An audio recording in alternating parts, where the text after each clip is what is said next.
Good afternoon. We have emphasized strongly and insist that the Taiwan government should make public sex offenders' personal information. Definition. According to the Criminal Code of Republic of China, we define sex offender as a person who commits serious sexual assaults and all kinds of rape. And the information will be made available to the public through website, police department, and app.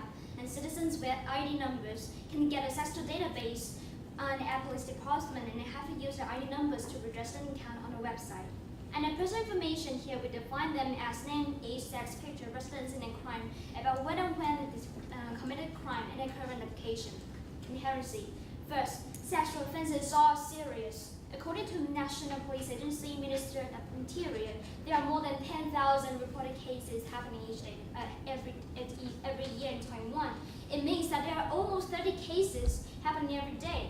And the data does not include all kinds of sexual crimes.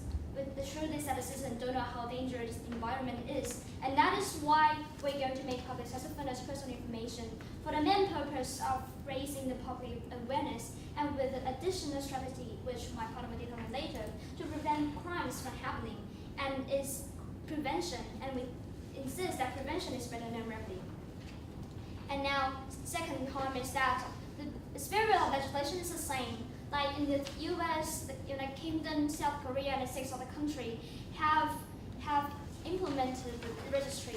And the spirit of legislation is the same, that the government wants to protect people, wants to protect the innocent citizens from harm and prevent sex offenses from happening. And now is the harm about the status quo. First is that electronic monitoring has a lot of flaws.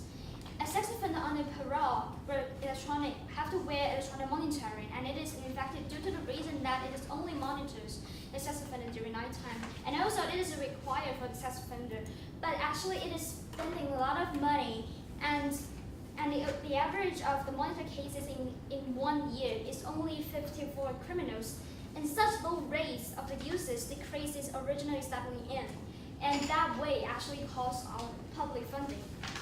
And now I'm going to go on with my plan. First, we're going to aggravate the punishment, which means that we're going to lengthen the imprisonment, because only 85%, about 85% of the offenders are only sentenced for under 5 years, according to the statistics from Ministry of Justice. So aggravating the punishment is to help deter and make people think twice before they committed a crime. And second, we're going to set a website under Ministry of Justice. The information that government makes public is the most accurate, and it is also the fastest way for people to, fastest and most convenient way to let the citizen know about the information. And the information of the sex offender will be automatically erased after 16 years release from jail. And we're going to set a database in the police department. And the criminal codes and the criminal records that were already saved in the database of the Ministry of Justice will be transmitted to each county's police department, and they will update it promptly to ensure that citizens can require information conveniently and correctly. And records will be made public of the first offense, name, photo, age, sex, crime, about when and where they committed the crime, and the residency. And of course, about the app, we're going to set an app that will provide the current location of the offenders. And here we emphasize it is a rehabilitative measure, not a kind of punishment. Then we will get access to the app, and you will see the faces of those criminals, of the offenders, so you will know who is beside you and who they are. And about the budget, we're going to spend 27 million, which will be translated from EN budget. And 6, we're going to have rehabilitative center and education for the citizen. So according to the reasons above, we permanently strongly agree with the resolution. Thank you. Second, negative cross-examine. First, affirmative. 2 minutes.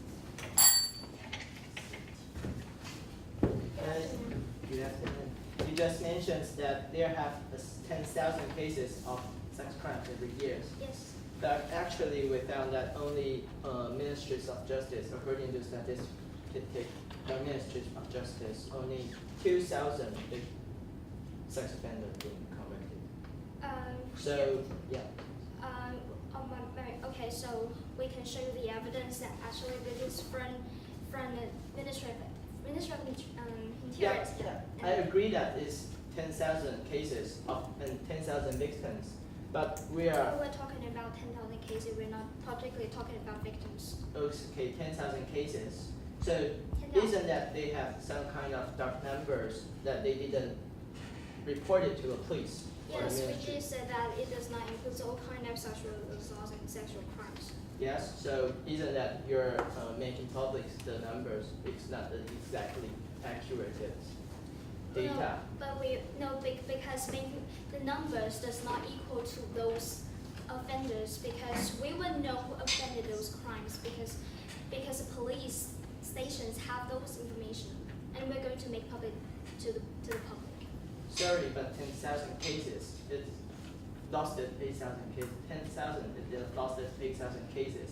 So you mean that there are 8,000 cases? It's Can you clarify the question? so we found that they have 2,000 sex crime on average every year. Yeah, but you say that 10,000 cases, which means You mean we have different information? no, but they have 8,000 losses because according to maybe some victim won't report it to police according to its shames like We believe that we shape might. activity.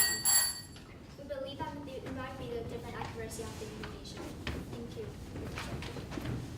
First, questions from the speech. Good afternoon. We, the negative, strongly disagree to make public sex offenders' personal information. And first, I'd like to say that in the affirmative constructive speech, they say that sexual offenses is a harsh problem in now the society. But it doesn't matter that if we make public sex offenders' personal information, we already know that we already know that it's a harsh problem. So it doesn't matter with making public or not. Okay, and the notification law let the society define the person as a criminal, which against the proposal of punishment that the offenders should be consulted and treated. If you are a human being, you will make mistakes, and no one is perfect. We have to give them a chance to start it over, though they have to pay price for their behavior. Once that person has done the time they were sentenced under the law, they should be able to start their new life without any special rules and regulations. And now I would like to detail our contentions. First, passing notification law keeps ex-sex offenders in exile and away from the social support, which could backfire. In reality, nobody would like to have a criminal around. After sex offenders are released from prison, they will find they are ostracized and isolated by the society. It forces them into a desperate situation. They will think they have nothing else to lose, thus make them more dangerous and more likely to recommit a sex crime. Yes, the study done by the University of Michigan and Columbia University in 2011 looked at 9,000 offenders released from prison, and half of whom were registered and notified, while the rest were not. The findings of the study indicate those who were not made public had lower recidivism rates. Second, notification laws will bring society chaos. Take Taiwan for example. If such laws are practiced in Taiwan, a place with high population density, once a notified ex-convict moves into a community, those who live in the community will be nervous about being assaulted by the ex-criminal, even though the ex-convict poses no harm to the society. Publicizing his personal information will ultimately lead to the society disorder.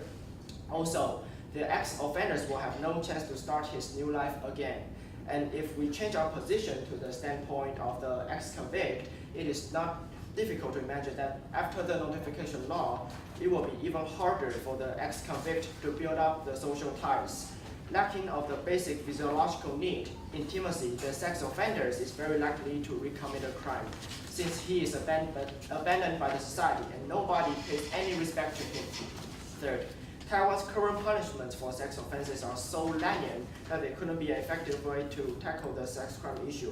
In Hong Kong, a person who innocently assaults another person shall be liable on conviction or indictment to imprisonment for 10 years. And contrary to Taiwan, where the same crime is committed in Taiwan, the sentence will be only 5 years. Therefore, Taiwan government should first make the minimum sentence of sex crime heavier, which the affirmative has just mentioned in their constructive speech before. And also, the implementation of heavier sentence doesn't have the problem of arousing disorder in the society and breaking social ties between community and offenders, but it can still accomplish the target of decreasing the rates of sex offense.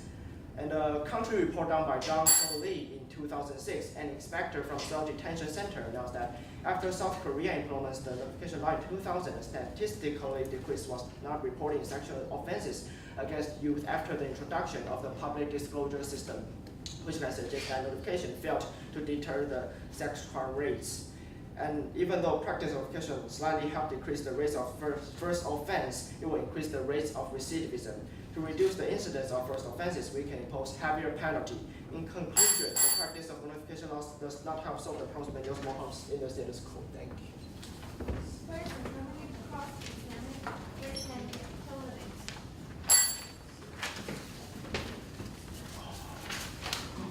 Good afternoon. Good afternoon. So, first, do you agree that the current system, the current situation is bad, is rather bad? Yes. Okay, so do you agree that since it is bad, there have to be changes to solve the current? Of course. Okay, thank you. And second, you mentioned that there might be discrimination to those sex offenders after release from jail or after being made in public the information. After making public, yes, the bad combination after they are released from the jail.